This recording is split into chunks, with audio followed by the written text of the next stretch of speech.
Here's the Dakota Joshua boarding minor on Stastney. And here's what people are saying that. How do you put yourself in that position with an oncoming check? Turns his back to draw a penalty. What, you're not allowed to forecheck in the playoffs anymore? He took a stupid route to the puck. He pretty much deserves to be hit like that. And he should get a penalty for turning his back at the last second. This is what people are doing. They're blaming the victim here. What could Dakota Joshua have done differently? Now, in order to say what he should have done differently, let's first take a look at what he actually did. And choice number one is being second to the puck, because there's no reward for being first, because you can hit players any way you want. He actually chooses to switch lanes and tuck in behind that player so that he could be second, so he's the one that gets to go in and hit him. But anyway, here's what he should do. He should either angle that player up the wall and take a curved angle of approach, let me emphasize that, a curved angle of approach up the contour of the boards and angle him out that way. He could do the same thing and angle that player behind the net and take a curved angle of approach. This is the one thing he can't do, is take a straight line into the corner. And let's just take a look at what he does. Straight line into the corner. Right now, is he set up for good contact? Would there be any other outcome of contact right now besides driving that player's head into the boards? The obvious answer is no, and whose fault is that? It's not the defender's fault. That line of approach is straight through that defender's back.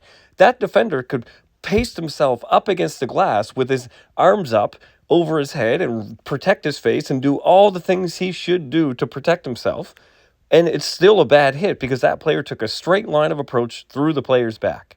The onus is on the player delivering the check to do it safely, and he's already made a mistake to do it unsafely. Now let's see how it plays out.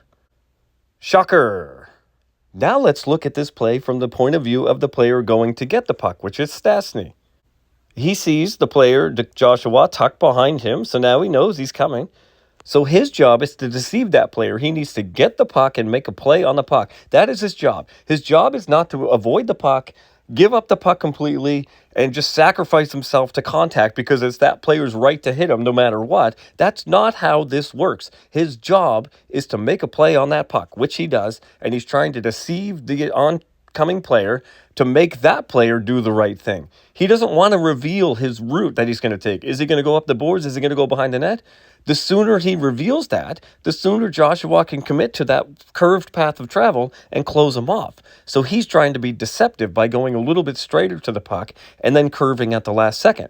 Joshua needs to recognize that he's not sure which way this player is going to go yet. He's not doing anything to promote it either. His job is to angle that player, like I said. He needs to get on one side or the other and convince that Nashville player to go one way or the other, but he doesn't. He stands directly behind him and gives the Nashville player the option, which is probably the last thing you want to do as that forechecker. So sure enough, they're both on a straight line of approach now, and Joshua needs to recognize that no hit is available. Now the Nashville player gets low, embraces, and leaves just enough space between himself and the boards to play the puck through like he's supposed to.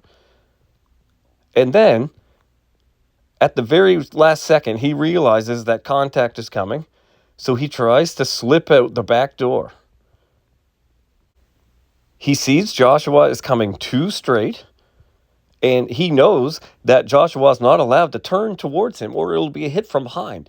So he knows that Joshua's only option right now is to go straight into the boards. And to protect himself and to try and escape with the puck, he then starts to rotate and peel towards the path of best escape, which is behind the net, and spin away from that check.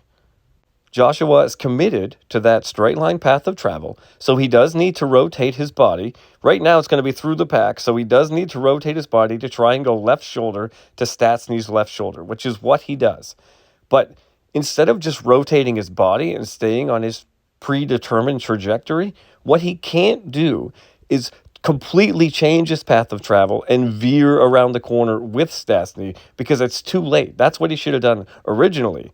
But because he chose a straight line path of travel, now he doesn't have this option anymore because the only possible result would be him going straight through that player's back, which is exactly what happens. It's not a surprise. It's not a mystery how it happened. It's not because of the defender. It's the choice of Dakota Joshua.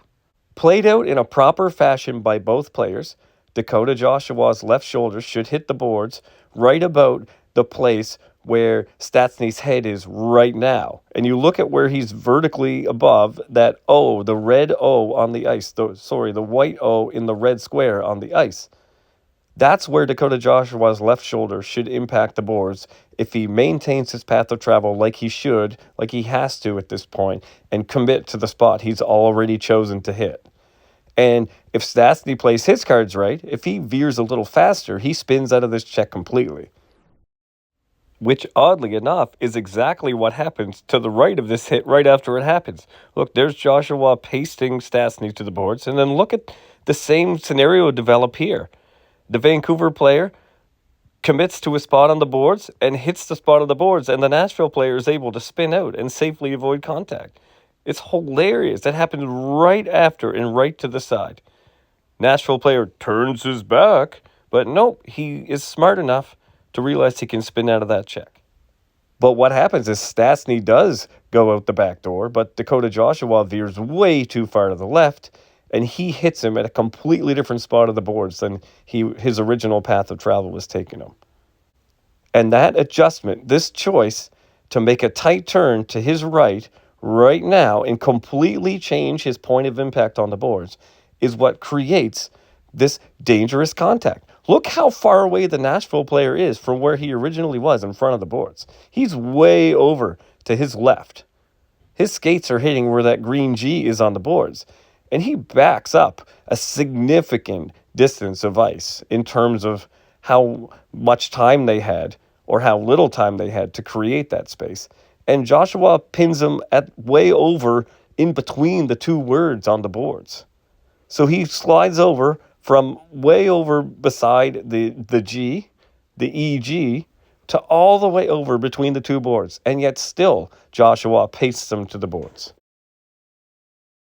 This is not a defender turning his back into contact. This is a defender turning well away from contact and the attacker not realizing that the contact is no longer safe. I'd classify this as a non-hockey play that isn't malicious, putting it in my 3 to 5 game suspension category. Tough Call would suspend Dakota Joshua of the Vancouver Canucks 4 games for boarding.